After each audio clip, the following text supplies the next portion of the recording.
नमस्कार, मैं हूं अंकुर और आप देख रहे हैं सत्यहिंदी.com। आइए एक नजर डाल लेते हैं अब तक की सुर्खियों पर। दिल्ली नगर निगम के चुनाव को लेकर देश की राष्ट्रीय राजधानी में सियासी माहौल गर्म है। नामांकन की प्रक्रिया 7 नवंबर से शुरू हो चुकी है और ये 14 नवंबर तक चलेगी। एमसीडी के चुनाव के लिए 4 दिसंबर को मतदान होगा और नतीजे 7 दिसंबर को आएंगे। इस बीच एबीपी न्यूज सी वोटर ने एमसीडी के चुनाव को लेकर ओपिनियन पोल किया है। ओपिनियन पोल के मुताबिक 250 वार्ड वाले दिल्ली नगर निगम यानी एमसीडी में बीजेपी को 118 से 138, आम आदमी पार्टी को 104 से 124, कांग्रेस को 4 से 12 और अन्य को 0 से 4 सीटें मिल सकती हैं। निश्चित रूप से इस ओपिनियन पोल के मुताबिक एमसीडी पर कब्जे के लिए बीजेपी और आम आदमी पार्टी के बीच जोरदार टक्कर होने जा रही है। बता दें कि साल 2012 तक दिल्ली में एकीकृत नगर निगम था, लेकिन दिल्ली की तत्कालीन शीला दीक्षित सरकार ने इसे उत्तरी, दक्षिणी और पूर्वी नगर निगमों में बांट दिया था, लेकिन केंद्र सरकार ने इसे फिर से एक कर दिया है। तीनों नगर निगमों को मिलाकर दिल्ली में कुल 272 वार्ड थे, लेकिन वार्डों के परिसीमन के बाद अब एमसीडी में 250 वार्ड बनाए गए हैं। महाराष्ट्र सेवा दल के महासचिव कृष्ण कुमार पांडे की आज कांग्रेस पार्टी की भारत जोड़ो यात्रा के दौरान दिल का दौरा पड़ने से मौत हो गई। कांग्रेस पार्टी ने कहा है कि पांडे मार्च के दौरान गिर गए थे, उन्हें अस्पताल ले जाया गया जहां उन्हें डॉक्टरों ने मृत घोषित कर दिया। कृष्ण कुमार पांडे की मौत पर राहुल गांधी ने दुख जताया। उन्होंने ट्वीट कर कहा कि कांग्रेस सेवा दल के महासचिव कृष्णकांत पांडे जी का निधन पूरे कांग्रेस परिवार के लिए बहुत दुखद है। उनके प्रियजनों को मैं अपनी गहरी संवेदनाएं व्यक्त करता हूं। आज यात्रा के दौरान अंतिम समय में उन्होंने हाथों में तिरंगा थामा था। देश के लिए उनका समर्पण हमें सदा प्रेरणा देता रहेगा। नोटबंदी के 6 साल के मौके पर कांग्रेस लगातार पीएम मोदी पर हमलावर है। राहुल गांधी ने भी कई ट्वीट कर पीएम मोदी पर हमला बोला है। राहुल ने एक वीडियो को ट्वीट कर बताया है कि कैसे नोटबंदी पूरी तरह से फेल हो गई और जनता और अर्थव्यवस्था को कैसे इसका नुकसान उठाना पड़ा। राहुल ने इसके साथ ही लिखा है कि नोटबंदी पे पीएम द्वारा एक जानबूझकर उठाया गया कदम था, ताकि सुनिश्चित किया जा सके कि उनके 2-3 अरबपति दोस्त छोटे और मध्यम व्यवसायों को खत्म करके भारत की अर्थव्यवस्था पर एकाधिकार कर लें। आज नोटबंदी के पूरे 6 साल हो चुके हैं। इस मौके पर कांग्रेस पार्टी ने मोदी सरकार को जमकर निशाने पर लिया है। कांग्रेस पार्टी की ओर से प्रेस कॉन्फ्रेंस कर गौरव वल्लभ ने कहा कि 8 नवंबर 2016 का दिन सबको याद होगा। आज भारत की अर्थव्यवस्था को नष्ट करने के फैसले की 6ठी बरसी है। नोटबंदी के 50 दिन के बाद आज तक सरकार ने नोटबंदी का नाम तक नहीं लिया है। कांग्रेस नेता ने कहा कि हिंदुस्तान के इतिहास की सबसे बड़ी ऑर्गेनाइज्ड लूट 8 नवंबर 2016 को नोटबंदी के माध्यम से सरकार ने की थी। उन्होंने कहा कि पिछले 6 साल में अर्थव्यवस्था में जो कैश इन सर्कुलेशन है वो 72% बढ़ा है।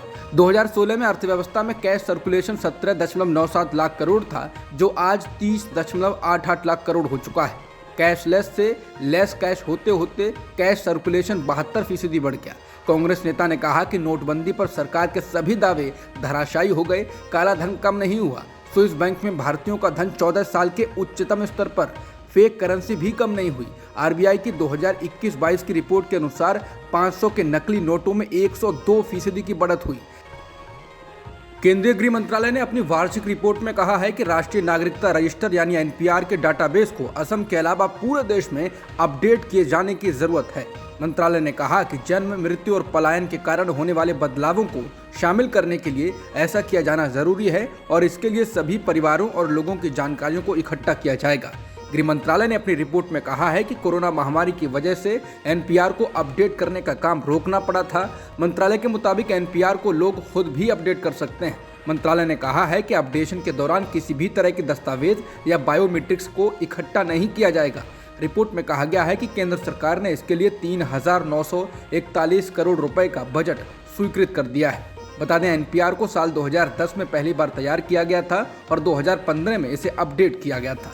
तब इसका कई विपक्षी दलों ने विरोध किया था और कहा था ये नेशनल रजिस्टर ऑफ सिटीजन यानी एनआरसी बनाने की दिशा में एक कदम है। हालांकि केंद्र सरकार ने स्पष्ट किया था कि इसका एनआरसी से कोई लेना देना नहीं है।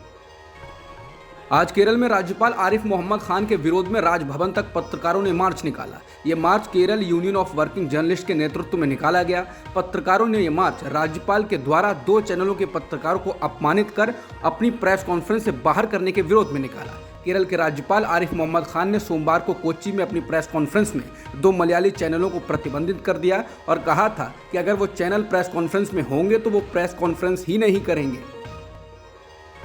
केरल के राज्यपाल आरिफ मोहम्मद खान के द्वारा अपनी प्रेस कॉन्फ्रेंस में 2 मलयाली चैनलों को प्रतिबंधित करने और पत्रकारों को अपमानित करने को लेकर केरल विधानसभा में विपक्ष के नेता वीडी सतीसन ने कहा है, इन चैनलों के पत्रकारों को उन्होंने गेट आउट कहकर प्रेस कॉन्फ्रेंस से बाहर निकाला।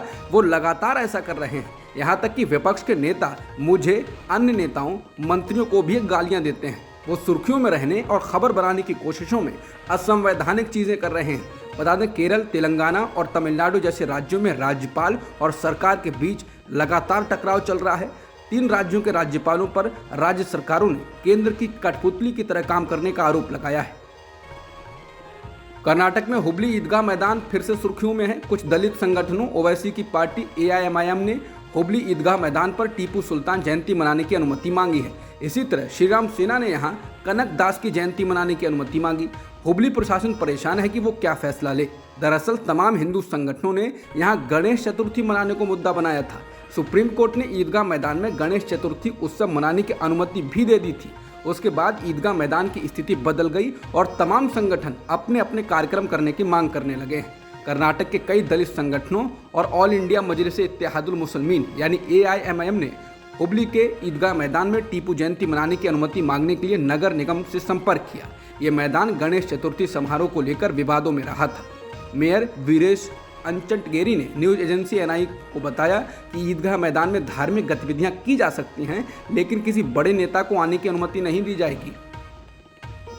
दिल्ली के छावला में 2012 में 19 साल की लड़की के अपहरण और गैंगरेप के मामले में दोषियों को सुप्रीम कोर्ट के द्वारा बरी किए जाने के बाद मामला चर्चा में आ गया है। दरअसल पीड़ित लड़की मूल रूप से उत्तराखंड के पौड़ी की रहने वाली थी। इसके बाद सुप्रीम कोर्ट के इस फैसले पर राज्य के मुख्यमंत्री पुष्कर सिंह धामी ने कहा है, वो लड़की को न्याय मिले ये सुनिश्चित करने के लिए सब कुछ करेंगे। समाचार एजेंसी ANI से बात करते हुए उन्होंने कहा, कोर्ट ने जो फैसला किया है उस पर इस केस के वकील चारू खन्ना से उन्होंने बात की है और केंद्रीय कानून मंत्री किरण रिजिजू से भी बात की है। पीड़िता हमारे देश की बेटी है और उसे न्याय दिलाने के लिए हम सब कुछ करेंगे। हिमाचल प्रदेश में इस बार पूर्व मुख्यमंत्री और बीजेपी के वरिष्ठ नेता प्रेम कुमार धूमल के टिकट कटने को लेकर काफी नाराजगी बताई जा रही है। इसको लेकर जब उनसे सवाल पूछा गया तो उन्होंने NDTV से बात करते हुए कहा कि इस बार चुनाव नहीं लड़ने का फैसला मेरा था। मैं चाहता हूं कि किसी दूसरे आदमी को मौका मिले। मेरी सीट पर आर्मी के रिटायर कैप्टन को मौका मिला है, जो पार्टी का वफादार कार्यकर्ता भी हैं। इस मामले पर धूमल ने कहा कि जो बीत गई सो बात गई, अब हमें आगे पार्टी को मजबूत करने पर ध्यान देना चाहिए। वहीं जब बीजेपी में बगावत पर उतर आए नेताओं को लेकर उनसे सवाल पूछा गया तो उन्होंने जवाब देते हुए ये माना कि बीजेपी में बगावत अधिक है। हालांकि उन्होंने इसके साथ ही कहा कि यहाँ ज़्यादा सफलता के मौके होते हैं, वहीं अधिक लोग होते हैं और बगावत होती है। धूमल ने कहा कि पार्टी में एक सीट से टिकट की दावेदारी करने वाले कई सारे लोग होते हैं, लेकिन टिकट एक ही आदमी को मिलता है। पार्टी से लोग जब बगावत करते हैं और निर्दलीय चुनाव लड़ते हैं तो पार्टी को नुकसान तो होता ही है। चाहे एक वोट भी कम हुआ हो तो पार्टी को नुकसान होता है और कार्यकर्ता जाता है तो ज्यादा वोट लेके जाता है। ज्ञानवापी मस्जिद और श्रृंगार गौरी मामले से संबंधित मामले में आज कोर्ट का आदेश आना था, लेकिन सुनवाई नहीं हो सकी। ज्ञानवापी परिसर में गैर हिंदुओं के प्रवेश पर प्रतिबंध लगाने, पूरा परिसर हिंदुओं को सौंपने और वहां मिले आदि विश्वेश्वर महादेव के कथित शिवलिंग की पूजा अर्चना करने की मांग पर सुनवाई होनी थी, जो टाल दी गई, यानी आज आदेश आना था। इस मामले में सिविल जज की अदालत ने 27 अक्टूबर को फैसला सुरक्षित रख लिया था। अब इस मामले में सुनवाई की अगली तारीख 14 नवंबर निर्धारित की गई है। कर्नाटक कांग्रेस के वरिष्ठ नेता सतीश लक्ष्मण राव जारकीहोली के हिंदू शब्द को लेकर दिए गए बयान के बाद कांग्रेस ने इससे दूरी बना ली है। कांग्रेस के प्रवक्ता रणदीप सुरजेवाला ने ट्वीट कर कहा कि हिंदू धर्म जीवन का एक तरीका है और एक सभ्यतागत वास्तविकता है। कांग्रेस ने एक ऐसे देश का निर्माण किया है जहां हर धर्म, आस्था और आस्था का सम्मान होता है। यही भारत का सार है। सुरजेवाला ने कहा कि सतीश जारकीहोली का बयान बेहद दुर्भाग्यपूर्ण है और खारिज करने योग्य है। हम इसकी स्पष्ट रूप से निंदा करते हैं। बता दें, जारकीहोली ने एक बयान में कहा था कि हिंदू शब्द का अर्थ शर्मनाक है और इसका मूल भारत में नहीं है, ये फारसी शब्द है। उनका जो वीडियो वायरल हो रहा है उसमें वो कहते हुए सुनाई दे रहे हैं कि हिंदू शब्द की उत्पत्ति कहाँ से हुई, क्या ये हमारा है? ये ईरान, इराक, उज्बेकिस्तान, कजाकिस्तान के क्षेत्र से आने वाला फारसी शब्द है। हिंदू शब्द का भारत से क्या संबंध है?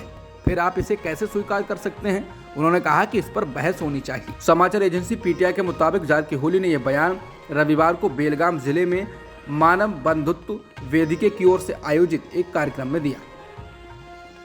कर्नाटक कांग्रेस के वरिष्ठ नेता सतीश लक्ष्मण राव जारकीहोली के हिंदू शब्द को लेकर दिए गए बयान के बाद बीजेपी हमलावर हो गई है। बीजेपी प्रवक्ता शहजाद पूनावाला ने कहा कि शिवराज पाटिल के बाद अब कर्नाटक कांग्रेस कमेटी के कार्यकारी अध्यक्ष सतीश जारकीहोली हिंदुओं को भड़काते और उनका अपमान कर रहे हैं। वो कहते हैं कि हिंदू शब्द का मतलब बहुत ही गंदा है, ये संयोग नहीं वोट का प्रयोग है। हिंदू आतंक से लेकर राम मंदिर के विरोध तक, गीता को जिहाद से जोड़ने तक।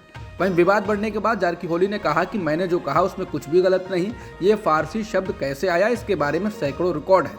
इसका उल्लेख स्वामी दयानंद सरस्वती की पुस्तक सत्यार्थ प्रकाश, डॉक्टर GS पाटिल की पुस्तक वसभ भारत और बाल गंगाधर तिलक के केसरी अखबार में किया गया है। ये सिर्फ 3-4 उदाहरण हैं। विकिपीडिया या किसी भी वेबसाइट पर ऐसे कई लेख उपलब्ध हैं, कृपया उसे पढ़ें। सुप्रीम कोर्ट के दखल के बाद पाकिस्तान के पूर्व प्रधानमंत्री इमरान खान पर हुए हमले को लेकर FIR दर्ज कर ली गई, लेकिन इमरान खान की पार्टी पाकिस्तानी तहरीक-ए-इंसाफ यानी PTI ने कहा है FIR में प्रधानमंत्री शहबाज शरीफ, गृहमंत्री राणा सनाउल्लाह और पाकिस्तान के खुफिया एजेंसी ISI के महानिदेशक मेजर जनरल फैसल नसीर का नाम नहीं है, इसलिए वो इस FIR को पूरी तरह खारिज करते हैं। बताना होगा कि इमरान खान ने उन पर हुए हमले के लिए इन तीनों ही लोगों को जिम्मेदार ठहराया था। इमरान खान पर 3 नवंबर को लाहौर से इस्लामाबाद तक निकाले जा रहे हकीकी आज़ादी मार्च के दौरान वजीराबाद में हमला हुआ था, लेकिन इस हमले की FIR दर्ज नहीं हुई थी। इसे लेकर जब पाकिस्तान के सुप्रीम कोर्ट ने चेताया कि अगर पंजाब पुलिस FIR दर्ज नहीं करती है तो वो स्वतः संज्ञान लेकर कार्रवाई शुरू करेगा। इसके बाद पंजाब पुलिस की ओर से सोमवार को FIR दर्ज की गई। ये FIR आतंकवाद के आरोपों को लेकर दर्ज की गई है और इसमें नावीद नाम के शख्स को मुख्य अभियुक्त बनाया गया है। अब तक की खबरों में इतना ही। बाकी खबरों के लिए बने रहिए सत्यहिंदी.com के साथ।